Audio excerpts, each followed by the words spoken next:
Assalamu alaikum wa rahmatullahi wa barakatuh. You are welcome to today's introduction video on our ISL101 Facilitation. We want to start revision of what we have been doing since the first week. You remember this is the 7th week on this facilitation exercise. So today we will look at some of those things that we have discussed in the past, and that one will prepare us well for the coming exam, and we also show where our weaknesses are. So my name is Professor Mustafa Adijoro Abdurrahim, so I expect you to follow me. You are welcome. Yes, my name is Professor Mustafa Abdurrahim. So our intended learning outcome today is that at the end of today's lesson, you should be able to summarize some of those things that we have discussed in the past, starting from week 1. You know, this is week number 7, and we have just 1 week more. Today, what we have done in the past, if you remember, that we have defined Islam, we have given the meaning of Islam, we have looked at the principles of Qawaidul Islam, then and articles of faith in Islam, Qawaidul Iman, so then the significance of Kalimatul Shahada, and the Quran. We have all done this in the past. So by the end of today's lesson, you should be able to give us summary of all this. Then let's go over it again. What we did in our first lesson is on Islam. We said Islam is an Arabic word that was taken from 3 syllables: Sa, Sin, Lam, and Mim. Then when we add Fatiha to it, it becomes Sa, Sin becomes Sa, then Lam becomes La, then Mim becomes Ma. So these are the root letters from which the word Islam was taken. Then the word Islam could also be traced to the verb aslama. Aslama means to obey, or to submit, or to surrender. So therefore, when we say Islam, it means absolute submission and obedience to the will of God. Then the Holy Quran, chapter 2, verse 112, has this verse there, that is, whoever submits himself entirely to God and he is doer of good is a Muslim. That's the definition of a Muslim according to Quran. Then Islam is a religion of peace because it is laid on a perfect peace. So therefore, a true Muslim must be lover of peace and must preach peace to ensure that there is peaceful coexistence in the society. So Islam and Muslim are both named by Allah. If you go to the Quran, the word Islam and the word Muslim are contained in the Quran. So it is Allah that gave the two names. So we have what we call the theoretical and the practical perspectives to the word Islam. So we can view the Islam as a religion from those two angles, theoretically and practically.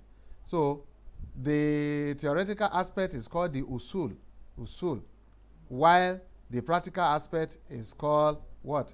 Ahkam or furu'. So, in other words, Islam is a religion of faith, that is, faith and action. It's based on faith and action. So, the faith is the theoretical aspect of it, while the action is the practical aspect of it. And when we talk of theory, is the Iman and the Amal, the Ma'amalat. Iman is the theoretical aspect, that is faith, while the Amal or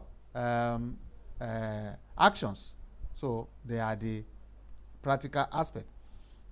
So it is the combination of both the theory and the practice that make somebody to become a true Muslim. So don't say you have Iman alone, you have faith in God alone, but your action negates your Iman. And don't say you have you practice You carry out some religious activities, but your faith is very weak. So if you have that, you are not a good Muslim. So you should combine the two. That's what he's saying here. So we have the pillars of Islam. There are 5 of them. Number 1 is to believe in the oneness of God and that Prophet Muhammad is his messenger. So we call these principles, 5 principles, we call them Qawaidul Islam. That is pillars or principles of Islam. So the first one, as we said, is to believe in oneness of God and that Prophet Muhammad is the messenger of God. The second one is Salat. The first one that we mentioned is Iman. The second one is Salat, that is to observe 5 daily prayers. The third one is Zakat, payment of legal alms, that is you give charity to the less privileged, to the poor. Then the fourth one, the fourth pillar of Islam is fasting during the month of Ramadan, that is Sawm Ramadan. While the fifth one is pilgrimage to Mecca for the performance of Hajj. So these are the 5 pillars of Islam. And the first one, Iman, that we said, has 6 articles too. It's divided into 6. That is, we call it articles of faith. That is Qawaidul Iman. The first one, the articles of Islam, the pillars of Islam, we call it Qawaidul Islam. But the other one, this one, is called Qawaidul Iman. That is the articles of faith. And there are 6. Number 1, to believe in Allah. To believe that there is God. And that God is Allah. And the second one is to believe in the angels of God. The third one is to believe in holy books. Then the fourth one is to believe in the prophets of God. And the fifth one is to believe in the last day, while the sixth one is to believe in predestination. So we have done all this in the past. Then let us look at the belief in angels. So we have angels like Jibril, Israel, Israfil, Mikael, Munkar and Nakir, and Ridwan. If you go to what we have done in the past, or you go to your course material, you see their duties, the duties of each of them. Then believing in the books, the holy books of God. So we have the Torah given to Musa, we have the Zabur given to Daud, we have the Suhuf given to Ibrahim, we have the Injil given to Prophet Isa, Jesus, and we have the Quran, which is the last one given to Prophet Muhammad. So we should know that each of the books given to the prophets were for a particular group of people or a particular nation. So, but the message given to Prophet Muhammad, being the last of all the prophets of God, is universal, it's global. So the Quran even testifies to that he was sent as a mercy to mankind in general. So then we want to talk briefly on Kalimatu Shahada. Kalimatu Shahada means the word of testimony, the expression of testimony. Kalimatu Shahada has 2 parts. The first part is to say Ashhadu an la ilaha illallah, and while the second one is to believe that Ashhadu anna Muhammadan Rasulullah. That is to believe in oneness of God and to believe in prophethood of Prophet Muhammad. So these are the 2 parts for Kalimatu Shahada. So, and when we say Tawheed means to believe in oneness of God, unity of God. Believing in the unity of God is what is called Tawheed. And Tawheed has about 3 parts. We have Tawheed Rububiyyah, Tawheed Uluhiyyah, and Tawheed Asma wa Sifat. We have done all this in the past. You can go over them. And the Tawheed Rububiyyah is to believe in the creation, that Allah is the sole creator of everything in the world. Then Uluhiyyah is to believe that Allah is to be worshipped alone. He alone is to be worshipped. Then Tawheed Asma wa Sifat, that is believing in the attributes and the names and attributes of God, beautiful names and attributes of God, that there is none that has the perfect attributes like that of God.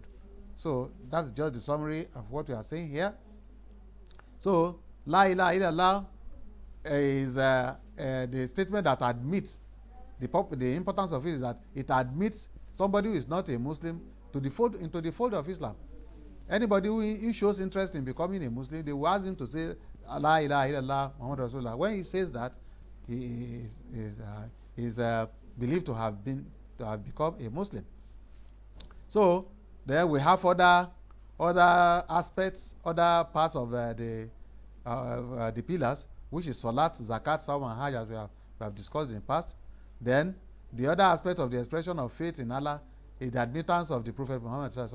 As you believe that there is only one God, you should always believe. You should also believe that Prophet Muhammad is a messenger. So that is just the summary of a section of what we have done in the past. I believe you have listened and you have learned a lot from it. So let us meet next week again, where we'll be rounding up on this semester's facilitation. Until then, my name is Professor Mustafa Adejor Abdurrahim. Thank you and God bless you.